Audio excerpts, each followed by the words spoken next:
started my own practice in 1989.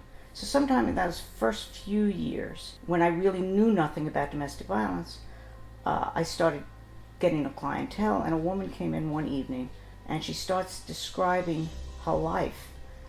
And I had heard about domestic violence before, but nothing this extreme.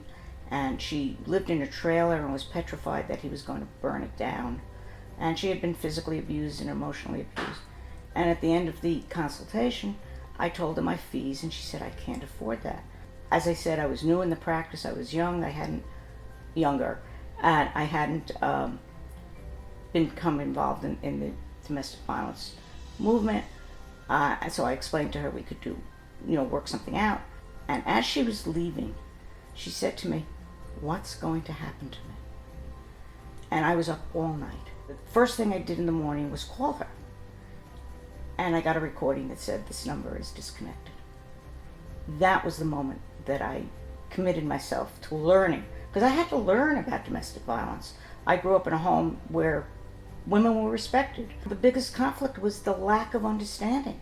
The lack of understanding of most attorneys. We put together a 3-day training for attorneys. But the purpose of the training was to train lawyers in how to represent domestic violence victims or survivors during a matrimonial action.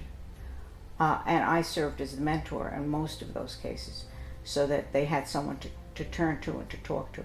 It was an amazingly effective program, both in terms of its contribution to women who needed representation and in contribution to the education of the attorneys who took the training. One of the most effective programs that we did in the early years of the, at that time, the Rockland County Family Shelter. I am thrilled and very, very humbled.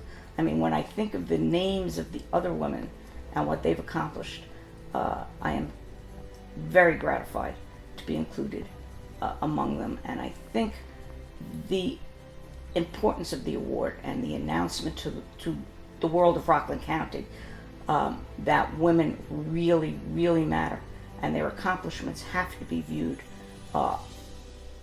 as accomplishments in and of themselves, not because they're women, but because of what they've accomplished.